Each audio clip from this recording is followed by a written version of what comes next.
Actually, I'm frustrated because we gave them a few gifts in the first half and we didn't play rugby the way we used to.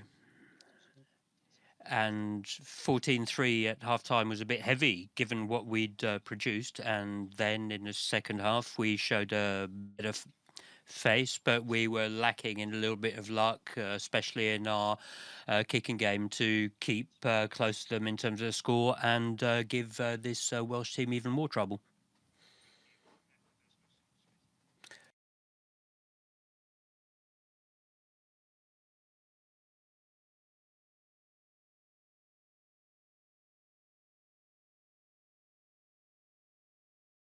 Please, Sébastien Guettot for Le Parisien. You talked about pride and to leave such a game frustrated. What does that show for you? Well, pride, of course. But we knew we would not be disappointing. This is a generous team. Ever since I've started coaching them, they've been surprising me with their commitment, with their will and their talent as well, because they produce really good stuff. But it's true that there is frustration alongside this because I've felt that this team didn't give its full. We committed a few mistakes in terms of decisions. And we had Anthony Alves who kicked that unlikely kick. For example, this is a little bit difficult. Also, the decision to take a scrum at the end of the first half when the ref had already decided that we were not respecting the rules and we'd already been sanctioned in scrums and our lineouts were working well, so we got punished. So that's a bit disappointing. But this is a team that has a lot of virtues. Rana from L'Equipe, were you surprised to be that close to the Welsh team? And what did you think of the Welsh team? Well, to be surprised to be that close to them, no, honestly, because we hope to be even closer to them in terms of score. If Samuel hadn't had that troublesome calf, things might have been different. We hit the post twice and a penalty that went slightly wide. We caught ourselves dreaming. It could have been 21-15, and then you can dream. Our hopes might have stayed alive for all of the 80 minutes, but no, the Welsh team, we can feel that it's not totally confident yet, but they are quite rigorous in their game and they're powerful. And after a while, you're almost at breaking point. We got close to breaking point, but we managed to come back each time and win the ball back. But yes, if we can get confidence, but they had switched quite a lot of players over after Fiji and Australia because they didn't have much choice in the matter. But they they are a solid team at this level. For a nation like Portugal here at this World Cup, to be able to say that we've bothered Wales is quite a good thing to be able to say.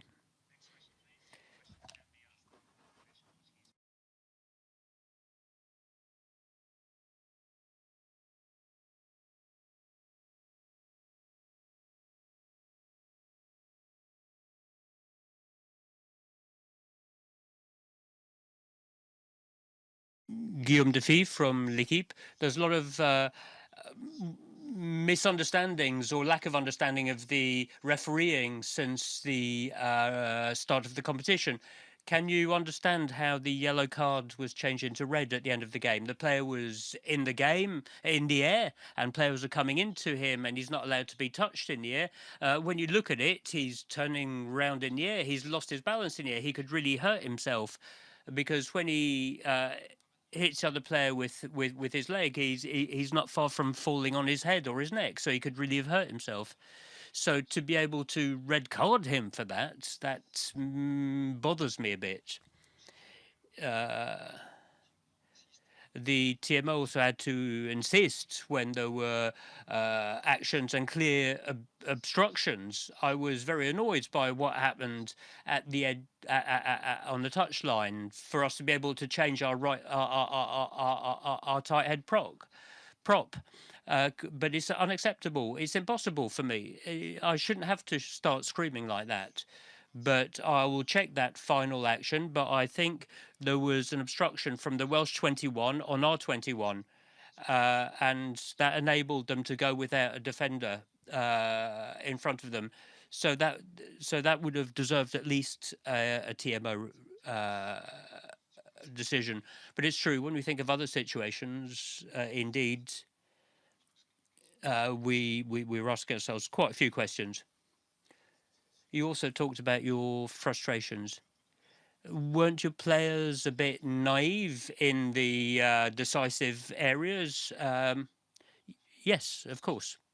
It's something I regret. It's frustrating. We played well, but we didn't win what we had to in the right zones, and that's something I regret. And that's why I regret not having Jose Madeira in this game, because he's our line-out man, and that sometimes I felt that we weren't. We didn't have enough experienced players to master these aspects in the midfield.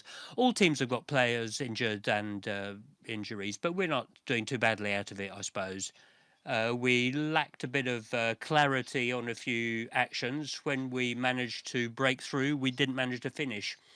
And that, we've repeated it enough times. We need to be patient, but our players' strength is their enthusiasm, but it's also, in a sense, their weakness, and it's our weakness because I'm part of this group.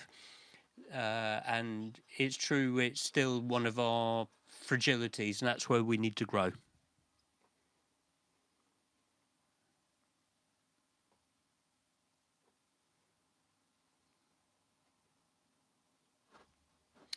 Namidio from Olympique. Patrice, you talked about your frustration, but still, after so many years without a World Cup or a return to World Cup, there was a good atmosphere in the stadium. Are you still smiling? Well, the atmosphere was fantastic. Taking part in this World Cup with this group is a fantastic experience for me. I'm taking a lot of pleasure in it. I'm very proud of their behaviour. There's no concerns here. But straight after the game, I always react, and I will continue to react on the points that didn't work, because that's my job. That's my role somewhere. But of course, I want to congratulate them for their behaviour on the fields. There's no doubt about that. When you can bother a team such as Wales, and when you have a chance like this, of course, you have to try to go a little bit further. I know they have the potential to give a little bit more, a little bit better. A question for you, Tomasz. Do you share the same feelings as your coach? Can you talk to us about the atmosphere? We heard the Portuguese supporters, the Portuguese fans, a lot tonight.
Nous avons